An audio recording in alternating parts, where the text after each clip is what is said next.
You worked with Miles Copeland during an important time for Bellydance.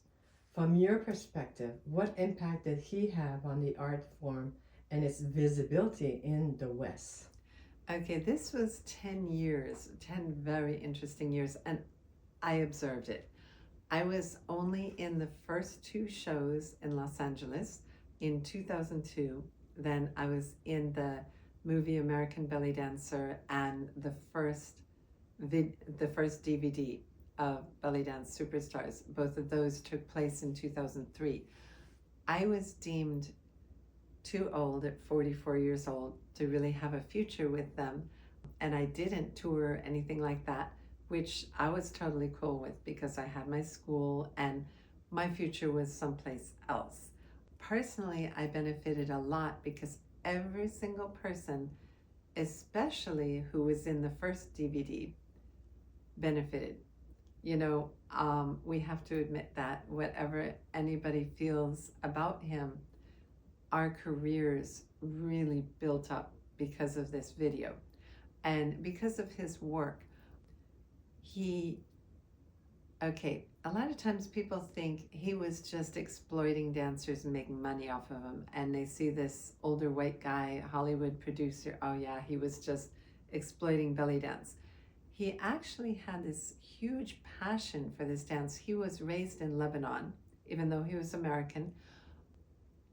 He loved this dance and he loved it in its pure form. In the beginning, he didn't want folk dances. He didn't want what was called tribal at the time, nothing. He just wanted each woman's essence to come out through their solos, basically. And then it kept morphing and changing into all kinds of other things. But at that time, he would say he wanted dancers to make some real money. And guess what we did? I felt fortunate in that I wasn't with them very long. And so I had the name recognition, and then I was invited to perform and teach all over the world independently of the superstars. But everybody who was in it, especially when they left the superstars, it boosted our careers, and it also boosted belly dance because so many places I've been, people would just say, oh, I know about belly dancing because of the superstars. It was always either the superstars or Shakira or The Clone, which was a Brazilian TV show that was translated into Spanish that all of Latin America was just boomed because of El Clone and converged in a very close time period. So belly dance, because of media, not social media, but mainstream media, TV, music, and then having a major Hollywood producer behind us, that just spread it around the world and ignited these passions in places like Siberia and South Africa and you name it, places that we never expected to ever find it.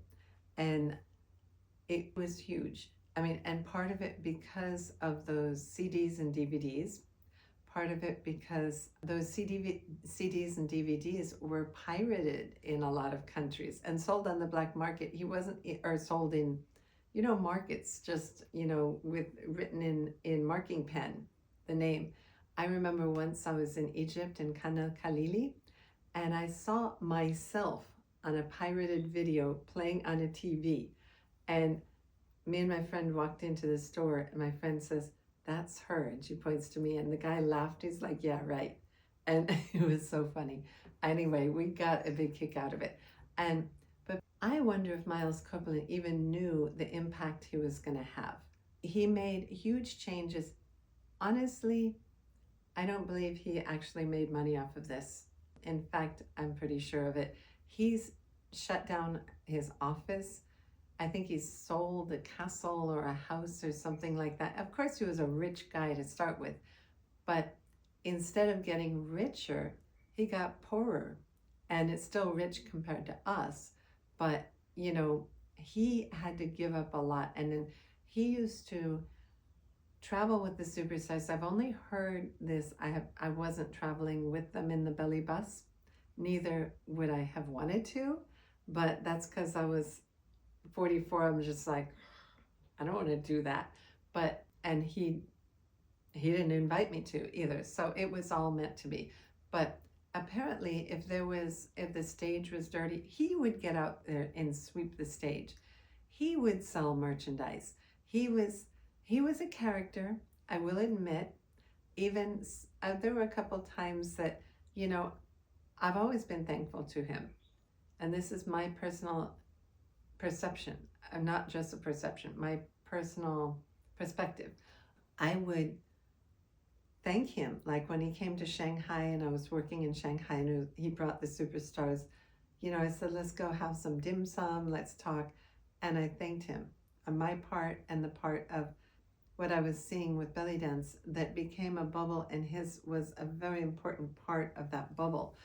And another time in Los Angeles, you know, I was passing through visiting my niece and like, let me just reach out to Miles and thank him. I'm sure it was really hard for him when a lot of people left and it started fizzling, and you know, it was a dream for him, and he's a human being. We might see a white male Hollywood producer, but I see a human being who did a lot for us, and none of us are perfect, neither is he. You know, what human being is perfect, right?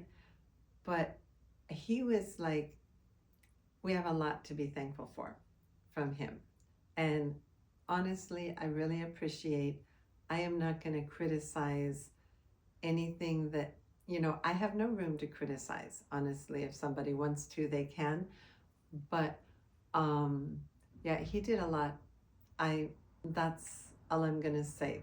And he sacrificed a lot, and he put his energy, and he, you know, imagine he could have been staying in 5-star hotels. He could have been riding in a limousine. He was riding the belly bus, as I understand. He was probably getting the 3 hours of sleep that the dancers were getting. So it was a passion for him, just like this dance is a passion for us.